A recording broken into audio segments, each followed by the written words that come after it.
এবার বিপিএল এর পূর্ণাঙ্গ সময়সূচি প্রকাশ, কবে কোথায় কখন কার ম্যাচ, বিস্তারিত দেখুন ভিডিওতে। বাংলাদেশ প্রিমিয়ার লিগের 12তম আসরের চূড়ান্ত সূচি প্রকাশ করেছে বিসিবি। এবারের টুর্নামেন্ট শুরু হবে 26 ডিসেম্বর আর ফাইনাল হবে আগামী 23 জানুয়ারি। সিলেট, চট্টগ্রাম ও ঢাকা এই তিন ভেন্যুতে হবে টুর্নামেন্টের মোট 34টি ম্যাচ। সিলেট পর্ব দিয়েই শুরু হবে এবারের বিপিএল। টুর্নামেন্টের উদ্বোধনী ম্যাচে সিলেট টাইটান্স ও রাজশাহী ওয়ারিয়র্স মুখোমুখি হবে।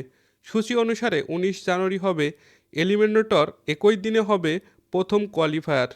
দ্বিতীয় কোয়ালিফায়ার হবে 21 জানুয়ারি আর ফাইনাল 23 জানুয়ারি। এই ম্যাচগুলো সবই হবে ঢাকাতে। এই পর্বের ম্যাচের জন্য রিজার্ভ ডে রাখা হয়েছে।